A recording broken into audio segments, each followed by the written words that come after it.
For 5 straight, uninterrupted minutes, Oklahoma's head coach Brent Venables listed off Tennessee's impressive stats through the first 3 games of this season. And of course, the legacy Josh Heupel created during his time with the Oklahoma program. At the end of Brent Venables' opening statement, he said, "Winners know how to win, and Josh has done just that."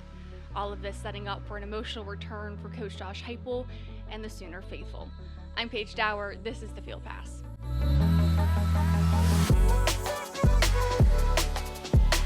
This is a matchup anyone could talk about since the schedule release, and now that we're finally here in game week between Tennessee and Oklahoma, it's tough not to go down memory lane.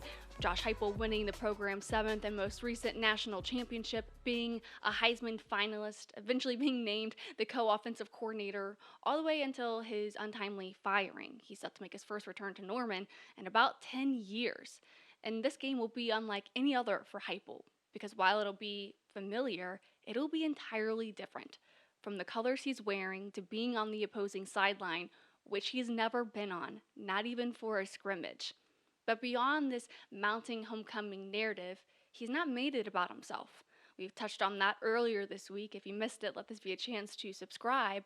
But we heard Miles Kitselman, the Tennessee tight end, saying he's not talked about this being a homecoming for Coach Josh Heupel. In fact, it's only remained staying in the win column, going 1-0 in SEC play, and letting this be an opportunity to continue bolstering their resume and campaign to being a playoff caliber team. And we even had a chance to hear from the other players on the team, and they talked about how it's also a chance to put the power T on display. All of this is a sentiment that's been reinforced this entire week. I haven't heard anyone say, let's go get this for Coach, because Coach Heupel, the way he approaches it, he doesn't bring it up to make it about him. So no one really is even thinking about it of like, let's go win this for Coach Hype, things like that. He's just always continuing to push us to be part of Tennessee, push the power T, and that's what we playing for. We playing for the power T. We know the power T is going to be long gone after us. We just want to continue to build a legacy here for when we're gone, that people can say what these guys of the 24 team did. Now, that sentiment from Omari Thomas is something that's rang true Heupel's entire time on Rocky Top, but it's what brings us to Brent Venables' press conference from earlier this week, where he essentially says Heupel's always been a culture guy. So it shouldn't be any surprise that through adversity of NCAA investigations, scholarship reductions, recruiting limitations, that Heupel's been able to build a strong and successful culture at Tennessee. Didn't try to be anybody that he wasn't. Incredible, again, humility, respect for his teammates.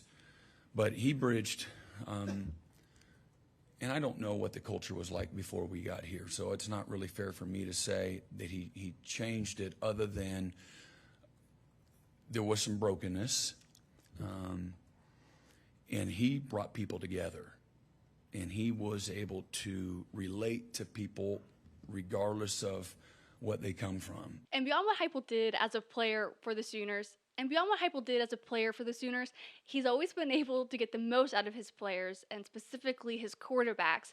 During the early 2000s, he mentored 2 Heisman Trophy winners in Sam Bradford and Jason White. When he was named the offensive coordinator in 2011, his offense had the 10th best mark in college football during that time, where they averaged 475 yards of total offense.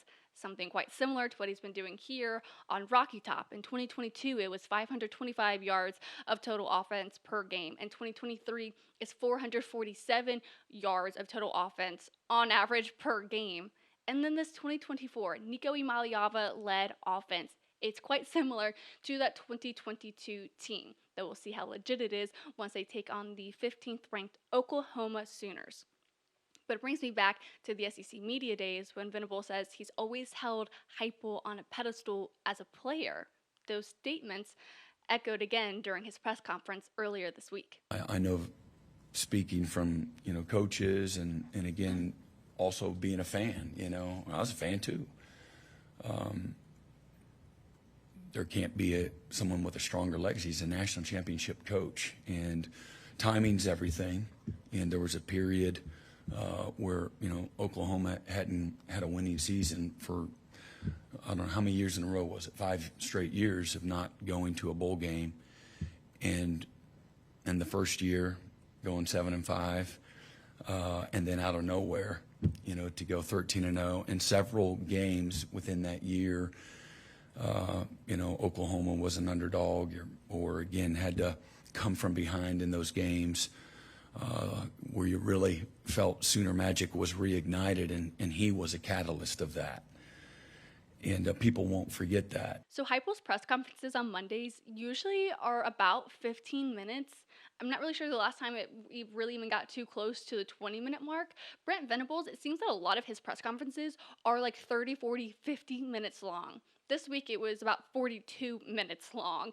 And a lot of that time, the reporters were really asking him about his time with Heupel, as a coach, as a player, and when they were both coaches. But they even had a chance to go back to the recruiting days and what Brent Venables remembers from those early days of Coach Josh Heupel eventually becoming the Oklahoma Sooners quarterback. We didn't know anything about Josh, but he was outside of the office windows. There's a quarterback. He's on a visit, and there was maybe two guys on a visit, and he was one of them.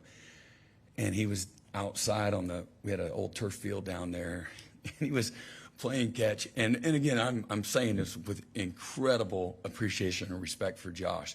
Couldn't have been more wrong. Don't judge a book by its cover. And he was skinny and just frail. And it was in the middle of winter, just kind of pasty. And the ball was coming on. He was southpaw, probably hadn't played in, a couple months. And the ball was wobbly. Josh could occasionally do that. And we're like, that ain't it. And Leach, he didn't want to bring Keely Smith in on a visit. No, not interested. And now all of these comments are really nice, and they're very flowery, and it gets you gushing and blushing and all of these positive and warm feelings. But once warm-ups are done, you get ready for kickoff, maybe Heupel has his first wave to the crowd, all of this nice gushy feeling, it goes out the window. Just like Brent Venables said in his press conference, and a sentiment that Heupel and opposing fan bases have, once it's kickoff time, it doesn't matter who's on the other side of the sideline. You want the away team, you want your opponent to lose. Brent Venables mentioned that today. You got to forget that it's Josh Heupel on that sideline because Oklahoma fans want Tennessee to lose. And Tennessee fans, of course, they want Oklahoma to lose. Make no mistake, Oklahoma fans are going to see Coach Heupel, take a loss on Saturday night, and there will be nobody that, feels bad if they don't do well. It's going to be a great environment. They get a chance to play in the best conference of football ever. So it's a conference that we play in already, so they get to join it. It's fun, getting a chance to play against guys. It's going to be a great game. I'm excited for them. They get to play their first SEC game, our first SEC game of the year.